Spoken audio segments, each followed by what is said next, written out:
Dear 11th standard students, இன்னைக்கு நம்ம என்ன பார்க்க போறோம் அப்படினா exercise 3.4ல sum number 12 given பாருங்க.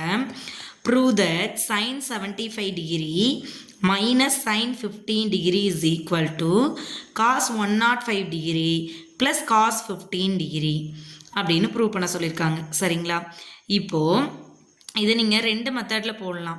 எப்படி அப்படின்னா sin 75-ஐ நீங்கள் வந்து 40 + 35ன்னு பிரித்து sin a + b ஃபார்முலா போட்டு இந்த sin 15க்கு cos 40 - 45 - 30 போட்டு sin a - b formula next அதோட வேல்யூ கண்டுபிடிச்சி வச்சுட்டு அதே மாதிரி இங்கேயும் cos a + b cos a - bன்னு பிரிச்சுக்கிட்டு சம செய்யலாம்.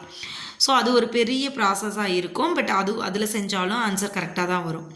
அடுத்து இன்னொரு மெத்தட் என்ன அப்படின்னு பார்த்தீங்கன்னா இந்த மெத்தடு. இதில் காசை எடுத்துக்கிட்டும் சைனை ப்ரூவ் பண்ணலாம், சைனை எடுத்துக்கிட்டும் காசை ப்ரூவ் பண்ணலாம். சரிங்களா? ஸோ இப்போ இங்கே பாருங்கள், cos 105 degree is equal to cos இந்த 105 எப்படி பிரிச்சிருக்கோன்னு பாருங்கள். 90 + 15 பிரிக்கலாம் தானே. இப்போ இதை ரெண்டையும் ஆட் பண்ணிங்கன்னா 105 தானே. இப்போது cos 90 + 15 பிரிச்சிட்டோம். ஸோ எப்போவுமே இங்கே 90 டிகிரி வரும் பொழுது இங்கே என்ன இருக்கோ அதுக்கு பேராக இருக்கக்கூடிய இன்னொரு இதாக மாறும். இப்போ காசோட பேர் பார்த்தீங்கன்னா இங்கே சைனு. ஸோ காசு என்னவா மாறிடும்? சைனாக மாறிடும். சரிங்களா? ஸோ அப்போ cos 90 + தீட்டானா sin 90 தீட்டா அப்படி மாறிடும். இப்போ இதில் ப்ளஸ்ஸா மைனஸான்னு நமக்கு தெரியணும். ஸோ நீங்கள் டேபிளர் காலம் மனப்பாடம் பண்ணி வச்சுருந்தீங்கன்னா உங்களுக்கு ஆட்டோமேட்டிக்காக இங்கே மைனஸ் வரும்னு தெரியும்.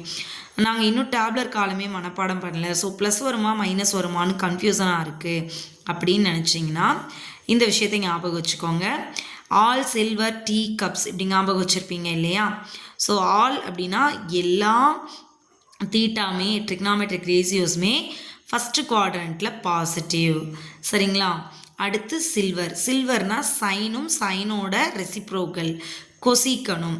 சைனும் கொசிக்கணும் இங்கே பாசிட்டிவ். நெக்ஸ்ட்டு இங்கே டேனும் டேனோட ரெசிப்ரோக்கலும் பாசிட்டிவ். காசும் சீக்கணும் அதாவது காசோட ரெசிப்ரோக்கல் சீக்கணும் இங்கே பாசிட்டிவ். சரிங்களா? இப்போது காஸ் ஆஃப் 90 + தீட்டா. அப்போ இந்த 90யை கிராஸ் பண்ணி எங்கே வந்துருச்சு? செகண்ட் குவாட்ரண்ட்டுக்கு வந்துருச்சு. செகண்ட் குவாட்ரண்ட்டில் சைனும் கொசிக்கனும் மட்டுமே பாசிட்டிவ். அப்போ காசு என்னவாக தான் இருந்திருக்கும்? நெகட்டிவாக தான் இருந்திருக்கும். அதனால மைனஸ். ஆனால் இங்கே சைன் எழுதியிருக்கோமே, அப்போ வந்து இங்கே சைன்னா இங்கே பாசிட்டிவ் தானே, அப்போ இங்கே ப்ளஸ் சைன் வரக்கூடாதா அப்படின்னு கேட்டிங்கன்னா நம்ம காசை தான் சைனாக கன்வெர்ட் பண்ணுறோம். அப்போ யாரை தான் பார்க்கணுன்னா காசுக்கு தான் பார்க்கணும். இந்த காசை தான் 90 + தீட்டான்னு எழுதியிருக்கோம். சரிங்களா? அப்போ காஸ் செகண்ட் குவாட்ரண்ட் வரும்போது நெகட்டிவ். நெக்ஸ்ட்டு பாருங்கள், cos 15 டிகிரி. இதை எப்படி எழுதலாம்? காஸ் 90 டிகிரி - 75 டிகிரின்னு எழுதலாமா? அப்படி எழுதுனீங்கன்னா உங்களுக்கு காசோட இங்கே 90 வந்துருச்சு. அப்போ காசோட பேர் இது சைன் தீட்டான்னு மாறிடுச்சு. இப்போது 90 - தீட்டானா எந்த குவாட்ரண்ட்? First quadrant. ஃபஸ்ட்டு குவாட்ரண்ட்டில் பார்த்தீங்கன்னா எல்லாமே பாசிட்டிவ், அதனால இது பாசிட்டிவ். அப்போ இது ரெண்டையும் ஆட் பண்ண சொல்லியிருந்தாங்களா? ஆட் பண்ணிடலாமா? Cos of 105 degree + cos 15 degree equal to இதோட வேல்யூ -15 டிகிரின்னு கண்டுபிடிச்சிங்களா? ப்ளஸ் இதோட வேல்யூ sin 75 டிகிரின்னு கண்டுபிடிச்சிங்களா? எழுதிட்டோமா? இப்போது சம்படி என்ன பண்ணணும்? sin 75 டிகிரி முன்னாடி வரணும், -sin 15 டிகிரி பின்னாடி வரும். இதானே ப்ரூவ் பண்ண வேண்டியது. ப்ரூவ் பண்ணிட்டோமா? அவ்வளோதான். சரிங்களா? இப்போ உங்களுக்கு இந்த மாதிரி கண்டுபிடிக்கிறது ஈஸியாக இருந்தால் இதை ஃபாலோ பண்ணலாம். அல்லது நீங்கள் என்ன பண்ணிக்கலாம், இதை வந்து 60 + 45 அப்படி பிரிச்சுக்கலாம். அதே மாதிரி இதை 60 - 45ன்னு பிரிச்சுக்கலாம். சைனை வந்து நீங்கள் 30 + 45 இங்கே 40 - 35 இப்படி பிரிச்சுட்டு கூட நீங்கள் சம போடலாம்.